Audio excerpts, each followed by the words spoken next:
Hello, I'm Jeff Schrank, and I've been studying a lot of advertising lately. I've identified 6 ways that ads work to persuade. Now, you might believe that ads work only on the other guy, not on you. You're too smart. You buy only quality values, top quality. Ads bounce harmlessly off your armor of skepticism. But if everyone is immune from their power, why is there so much advertising? It must work on someone, and that someone, sometimes, must be you. Let's look at some clever ways that ads penetrate your armor.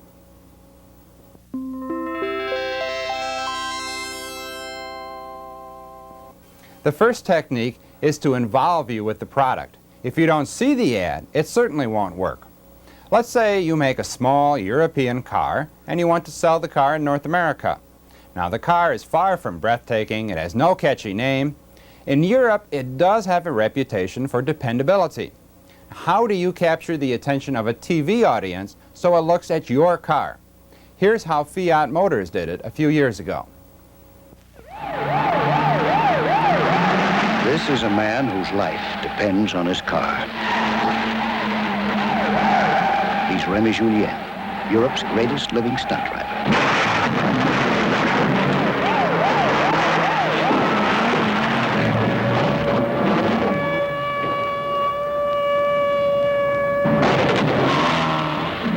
In Europe, there are 50 different kinds of cars to choose from. Yet, in the more than 100 films Remy Julien has made, he's done more stunts in Fiats than in any other car.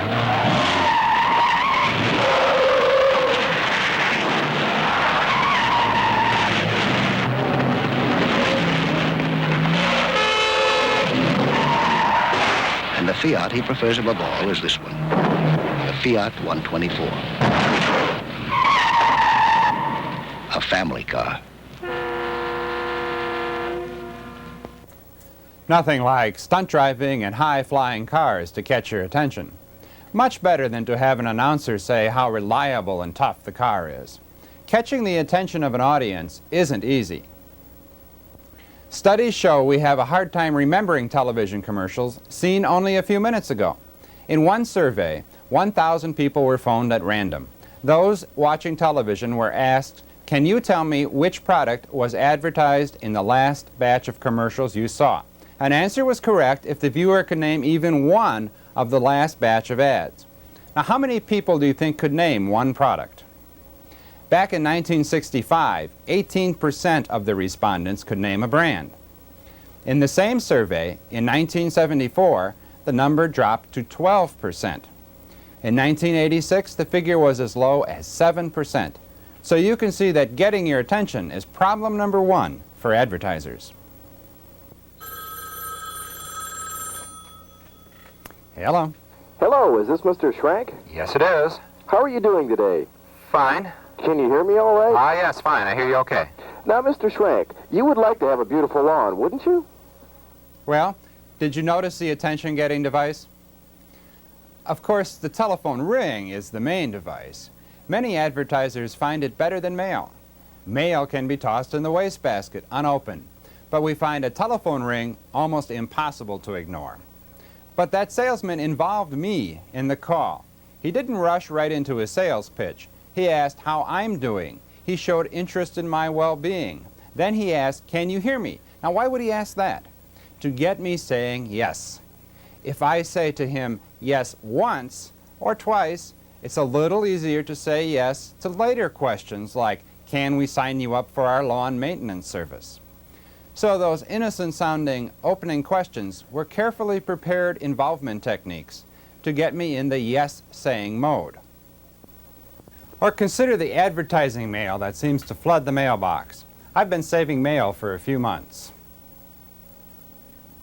Here's one of the most common involvement techniques, the cutout or a sticker.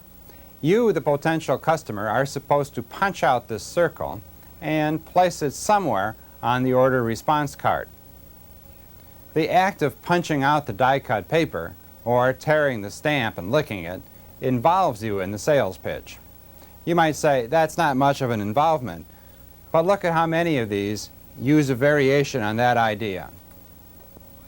Why do so many use this simple technique? Because it works. Direct mailers find this technique increases order response.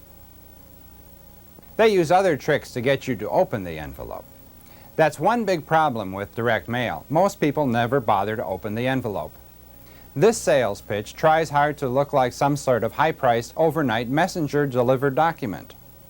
A favorite phrase on this type of envelope is immediate reply requested.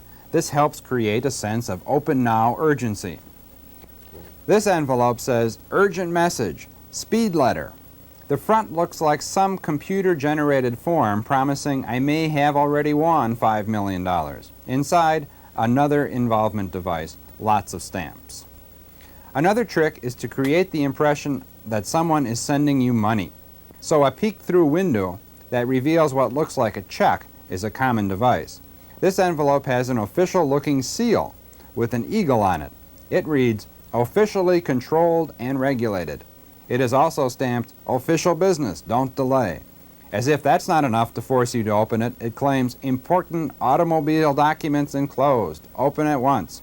And to top it off, notice, failure to respond will result in loss of cash disbursement eligibility.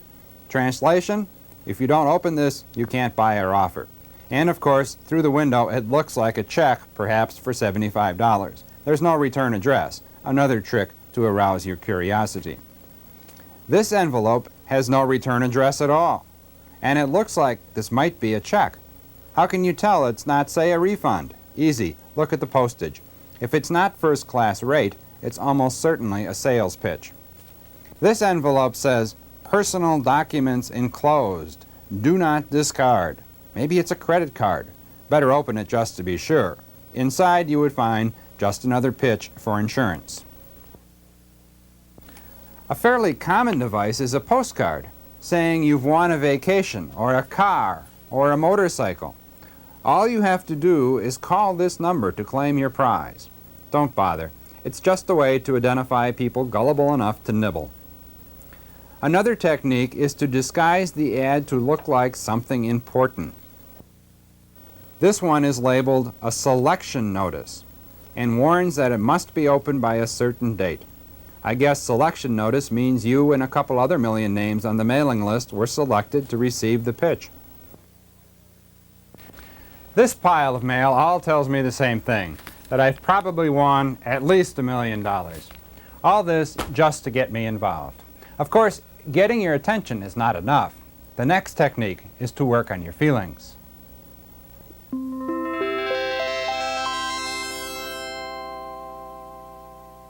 Perhaps the most used and most successful technique in advertising is the appeal to emotional needs.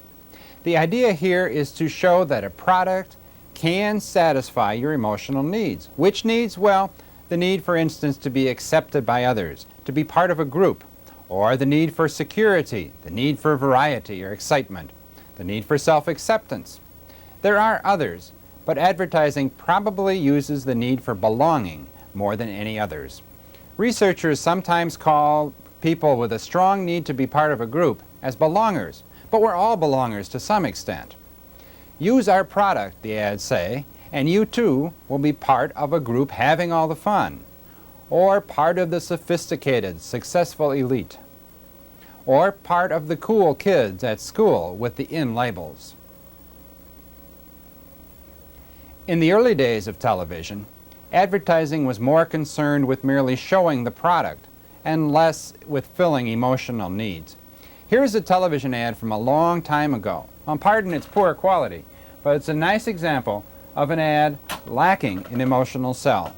Good cooks use treat just like ham. On sandwiches, barbecued, in salads. They fry it, broil it, bake it. Good cooks use treat just like ham, only more often. Why don't you reach for the star? Armour Star Treat. Now, such an ad would be rare on television today. Instead, a food would be shown as promoting togetherness, friendship, belonging. Look at this ad for microwavable brownies. Beep, beep, new, ooh, kiss, kiss, fudgy. In 4 fast minutes, fudgy sweet. Microwave brownies, fudgy new. They're microwave from you know who. Love it from the oven. Pillsbury. We're warm, we're hot. Beep, beep, pop, pop. New microwave brownies, they'll love a lot. Fudgy, fudgy. Giggle, giggle.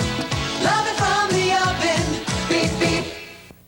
Notice how the ad didn't show merely one person eating a brownie. It showed the brownies as at the center of a group of friends having a good time. That's an appeal to our need for belonging and acceptance. Here's an ad for soup. Notice how often soup is shown eaten with someone else rather than alone.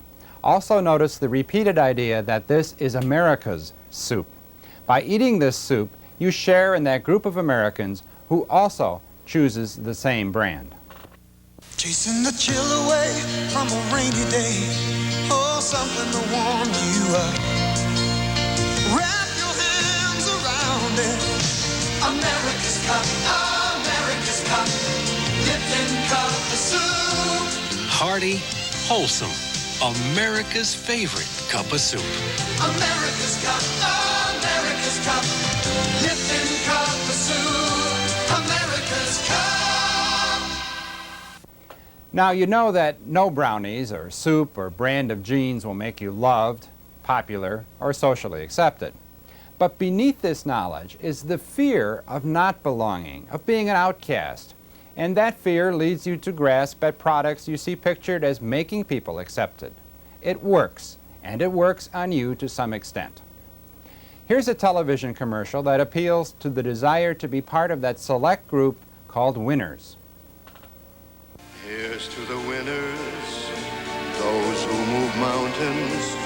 Here's to the miracles they make us see. To American Express card members who see every new day as a new adventure, Holiday Inn says, wherever you're going, we're on your way. Here's to the winners, all of us can be. Bring the American Express card to Holiday Inn. Here's to the winners. We're on your way.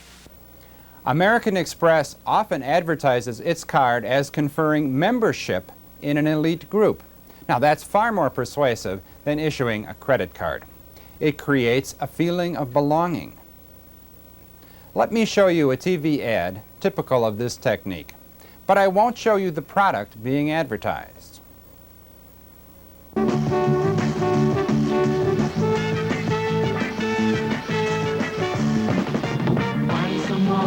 Share your love. Find someone and dare to love. Find someone and share your love. Find someone and dare to love.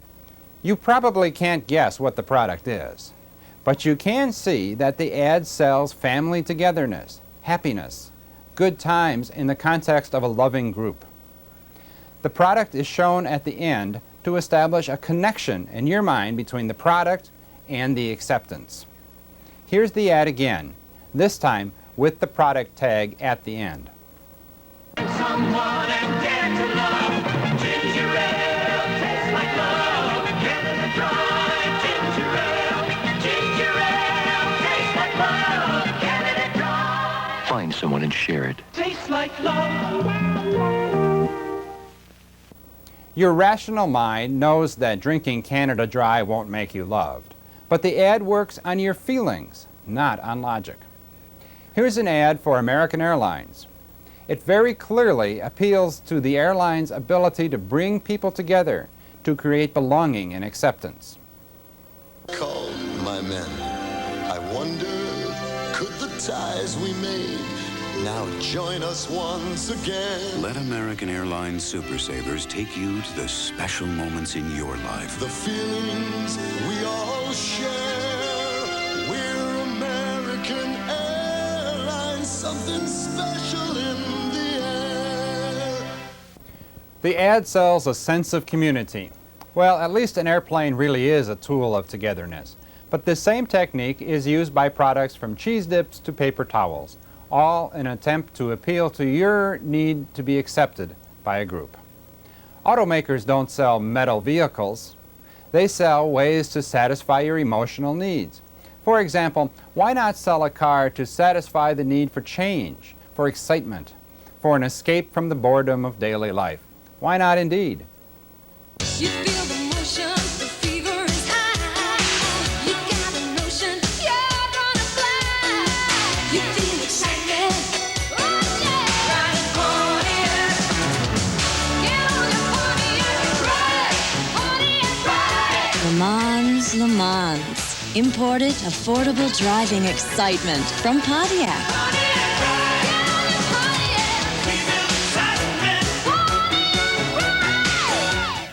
The Pontiac ad gives very little product information, but it makes clear that the car creates excitement. Excitement is the product being sold.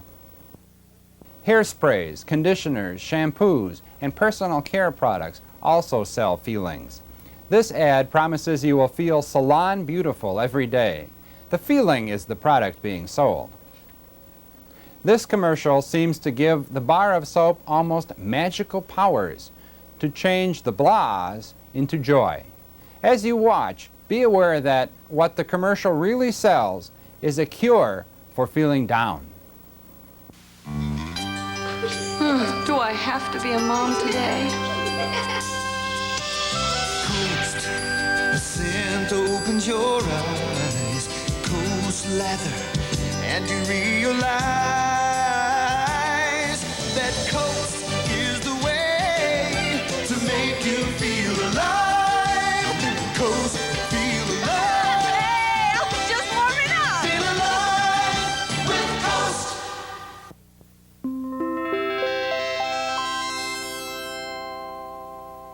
Certain words gain your attention. They attract your eye. Words like free or save, certainly new. Also the overuse of the exclamation point. These words have been effective for many years at attention getting, but other buzzwords fit modern times. For example, consumers like what is real, and they want to avoid what is artificial. So what do advertisers do? They assure us that something in the product is real. This salad dressing label promises real bacon and tomato bits. This cereal announces real apple bits. This snack promises all the goodness of real fudge and pecans. And this iced tea drink makes it clear it has real fruit juice and tea. You'll never see a label promising the taste of fake fruit with all the richness of artificial flavors. And this microwave hamburger goes overboard to demand you get real. At the bottom, it makes clear that it's real. The word is used 6 times on the page. Another currently popular buzzword is homemade. Lots of store products promise to have homemade taste. The trouble is, that's not something you can measure. If you read the labels of some products that claim homemade taste, you'll find ingredients that never appear in anyone's home kitchen. But the word homemade connects the product with childhood memories and good-tasting treats. This cookie tries very hard to appeal to those memories, and yet be honest. So it calls itself almost home, a nice, modest touch. Note, it also has the word real on the front. This ad promises a cake with homemade taste. Here, a canned soup proclaims, if you can't tell it from homemade, it's probably Campbell's home cooking. Here, a can of stuffing and a jar of gravy are labeled as today's home-style stuff. Here, the words homemade are written to resemble an old country sampler. All these ads use buzzwords to create positive feelings about the product.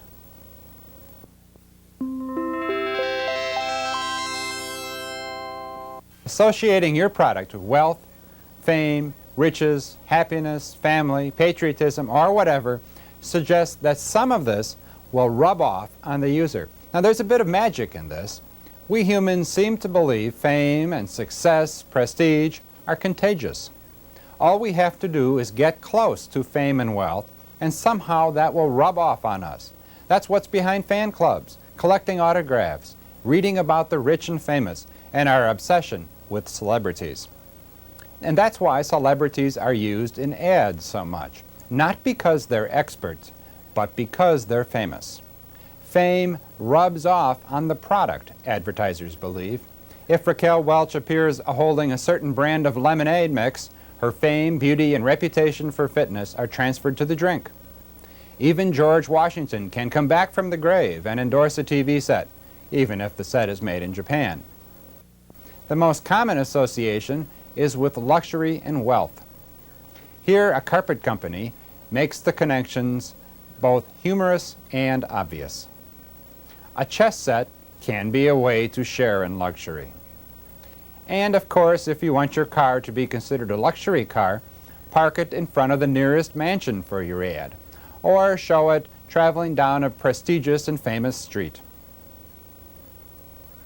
A product can be associated with patriotism by calling it America's favorite, or by inviting consumers to play a sweepstakes game with patriotic overtones. There are certain associations and connotations we have about the West. We think of uncomplicated living, rugged cowboys, strong individuals. So by showing a product in a Western cowboy setting, some of those qualities might rub off. This Marlboro ad associates a cigarette with the West and is one of the longest running ad campaigns ever. But thousands of other products have used the same idea. Here, a branding iron in cowboy scenes attempt to transfer feelings about the West to a fast food sandwich. Burger King introduces the Bullseye Barbecue Burger, 2 flame-broiled burgers with cheese and bacon topped with a Western-style barbecue sauce. The Bullseye Barbecue Burger. Get it while you can at Burger King, the best food for fast times. Here's the beginning of an ad. Now we've cut off the product identification.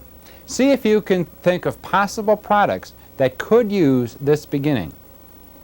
As long as I've known Tom, I need help, he's there. Sure, I'm glad to see you. Stay with you? Figured you wouldn't mind.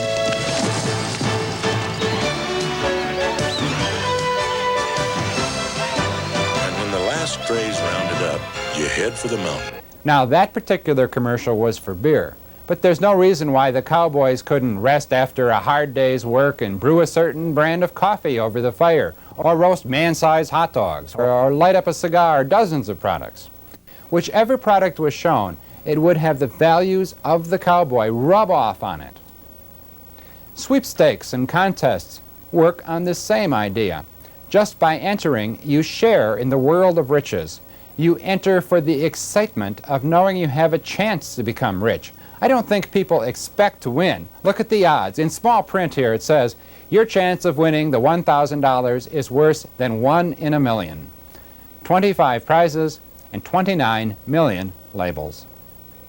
Many sweepstakes give what could be called fantasy prizes. In this one, a model announces, you could win my diamonds, my dress, and a Pan Am trip to Europe. People enter to be part of that fantasy, to enjoy the association. Not even cat food is immune from being sold with a connection to status and luxury. But at least this ad doesn't take itself too seriously. The painting is by Goya. The rug is by Khorasan. And the gourmet cat food is by Fancy Feast. Fancy Feast. Good taste is easy to recognize.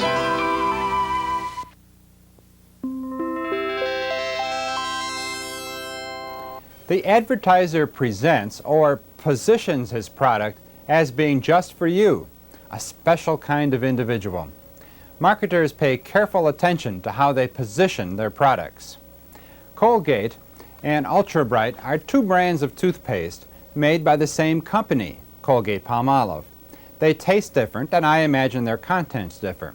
But what is important here is that they are presented to different market segments. Colgate is for those concerned about preventing tooth decay. Ultra Bright for those more concerned about how their teeth look. Ads for the 2 reflect this positioning. Perhaps the best known example of brand name variety is in automobiles. Consider General Motors. You can't buy a General Motors, but you can buy one of their market segment brand names. They design and advertise Buicks, Oldsmobiles, Pontiacs, Chevrolets, and Cadillacs for different market segments.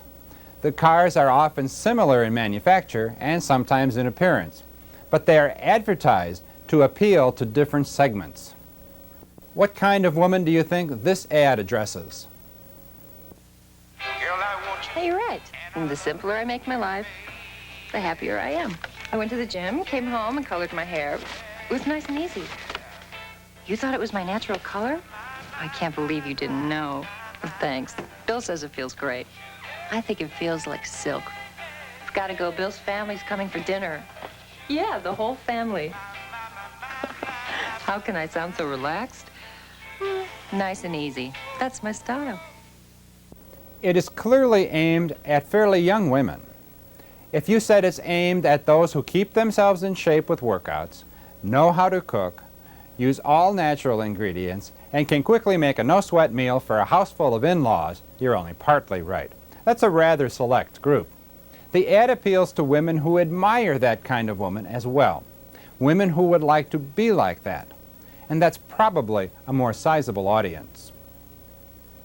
Now, the belongers are a large and important group. Their prime interest is fitting in. It is important for this group to know their place. This group tends to be fairly happy. The family is the most important group. They are homebodies, conservative, and cautious about trying new things. They value tradition. Here's an ad that targets those who value tradition. 100 years ago, families first discovered log cabin syrup's rich maple taste. And since then, everyone's been helping with the dishes.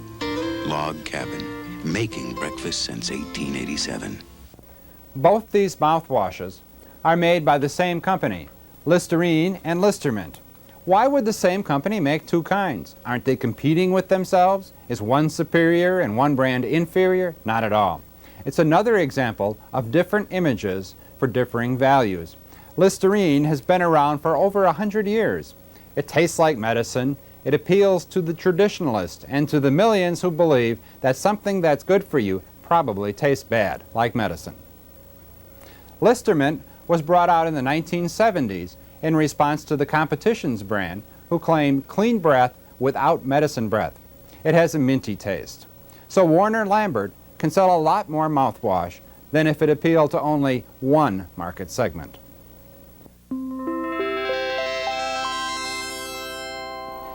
If you don't learn to read, you'll never get a good job. If you don't sit up straight, you'll grow up a hunchback. Well, fear has to be one of the oldest persuasion methods. Recent studies, though, have found that fear works best when it does not scare too much. This magazine ad from 1926 shows a young man who lost out in the dance. The headline reads, "Turn down again. Perhaps it's comedones." What's comedones, you ask? Well, today we call it acne or pimples. This ad is crude by today's standards. Today's ads are more subtle, but the idea is often the same. Personal care products can often be sold by hinting that dreadful things can happen if you don't use this product. Here are two television commercials that use mild fear to persuade. So what's little dandruff? Okay, imagine you're at the social event of the year, and your dream girl says hello, just as you do this. Her first impression? What a hunk, and only a few flakes. Give me a break. The breaks are, you never get a second chance to make a first impression. So? So regular shampoos won't fix your problem. Try this. Head and Shoulders? But you don't have dandruff. Bingo. Head and Shoulders, because you never get a second chance to make a first impression. Well, you know the bad news. Charlie Carlson is in the meeting of his life, and his shirt is perfectly dry. But that doesn't mean he smells good. Because underarm odor is invisible, he needs total protection. Sure Solid. If everyone would take a look Sure not only helps protect against wetness, it actually kills bacteria that cause odor. So Charlie, why go to work with a dry shirt and a false sense of security? Use Sure Solid, and be just as sure about odor as you are about wetness. The first ad appealed to the fear of a poor first impression with the reminder, you never get a second chance to make a first impression. The second ad created a fear of body odors and a false sense of security. Fear is often used in public service ads. Fear is used to prevent drinking and driving, to stop forest fires, to warn against the effects of drugs. Here's a television commercial in which an advertiser uses fear not to sell his product, gasoline, but to warn against the wanton use of energy. The year is 1991. I live in the underground city.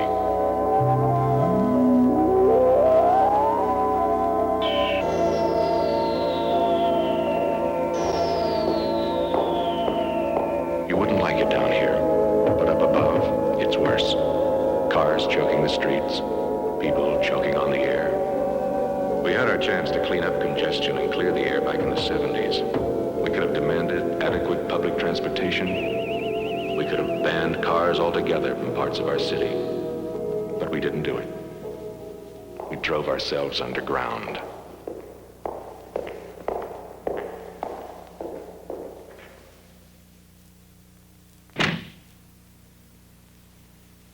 This is no way to live.